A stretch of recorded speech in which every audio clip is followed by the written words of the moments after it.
still the new person on the job. But Chris and Will and everyone here at the library, thank you for putting together such a great event, and thank you for honoring one of our own. Thank you for having us. We're thrilled to have a filled room on a Friday night. It's a wonderful, wonderful venture by the library. And tonight you're here to see James Woods. And most of you know that James was born in Warwick and raised here. What many of you don't probably know is that his late mother, Martha, was one of the daycare providers in Patuxent Village and in Gaspé Plateau. So many of us growing up in that neighborhood were just, people would be all, oh, James Woods is here. We'd be like, yeah, that's okay.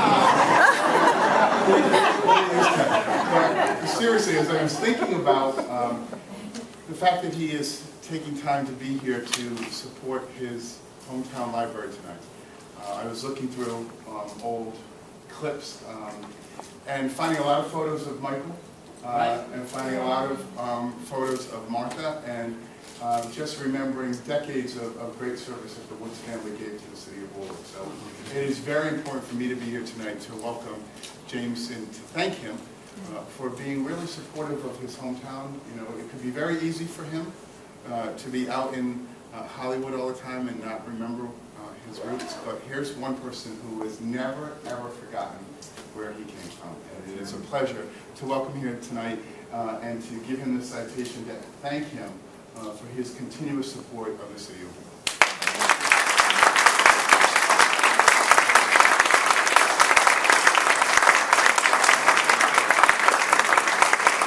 I was so honored to know that the mayor was going to be here tonight. They said, Scott's coming. I said, yeah.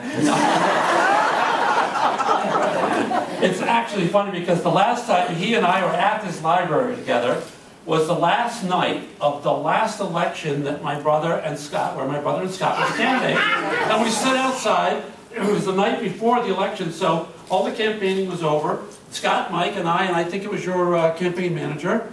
And we just stood around and we talked for about a half an hour, and you know, they were friends, and I thought, God, what a great place to live, where the two guys run against each other, and they genuinely are friends. And it's one of the reasons, seriously, why I've always wanted to come back, and I was genuinely touched that Scott came tonight, because, you know, he was very gracious to my brother, and when he passed away, and I lost my mom, God rest her souls, both times, the first person in line was Scott, and the next person in line was Jim Langevin. June's here, Jim's mother. And Jim went to my mom's school, Lad Lassie, and she'd always come up to Jim all the time and go, oh, you're so cute, and pinch him on the cheek. And I go, Mom, he's a United States Congressman.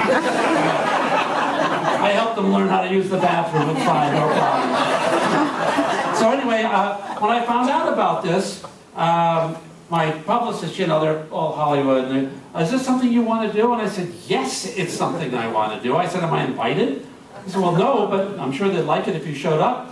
Now, let me just tell you that when you get to be of a certain age, all of a sudden everybody wants to reward you for your career. So I got a lot of French people wanting me to fly over there and go to these little French towns and be honored by French people, which is really nice.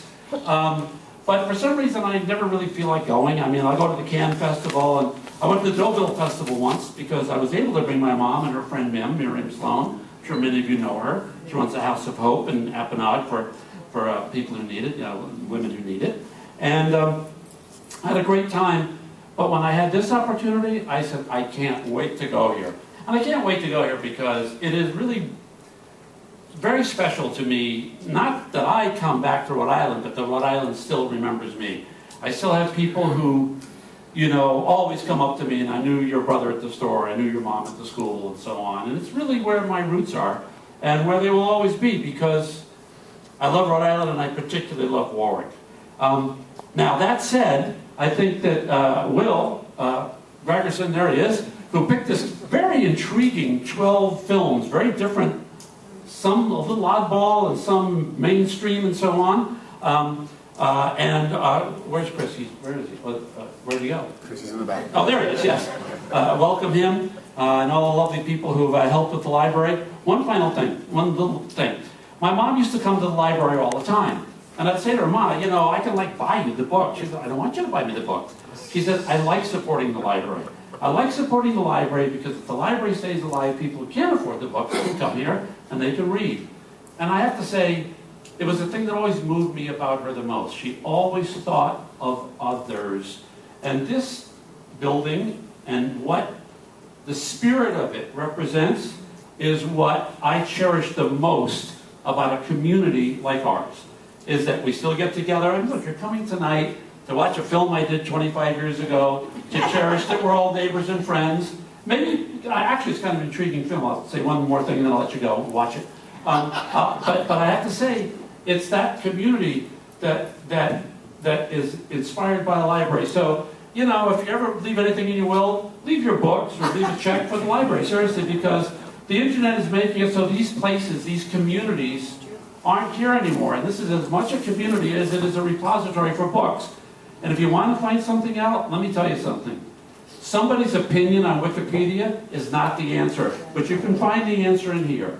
So I want to thank all of you for being here. I really want to thank the Honorable Scott Avedisian, a friend and our mayor, and a friend to all of us, which is why he's a great mayor. And while my brother was very happy, if he had to lose, he lost to he thought the best man he could, and it's true. And especially thank all of you for your devotion and coming here and so on.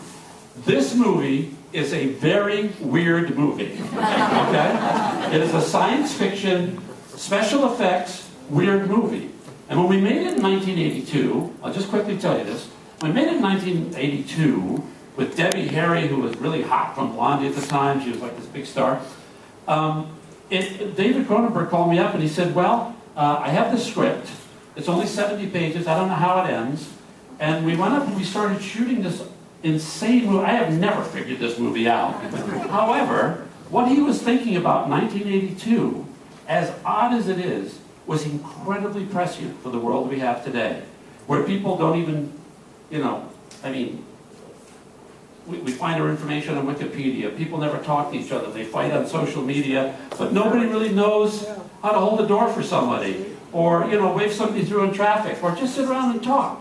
I once drove cross country this year with a friend of mine in the car, and we made a rule. We were going to turn off our cell phones for the entire trip. We went Route 66.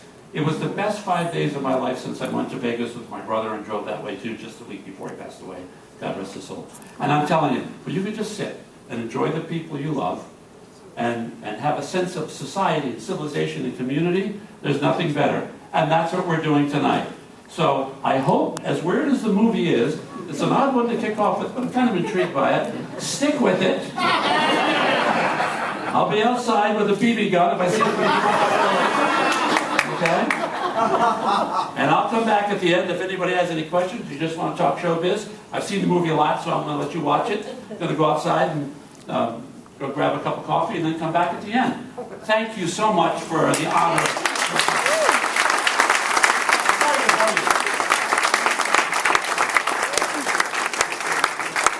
One final thing. I never resist this. On this day, we must always remember how blessed we are that we have still survived and remember those that we lost. And all those people in uniform who gave their lives for us. And they're going through a very difficult time right now, so try to honor them and remember them, because honestly, they put so much on the line for so little. All right? Thanks. Amen.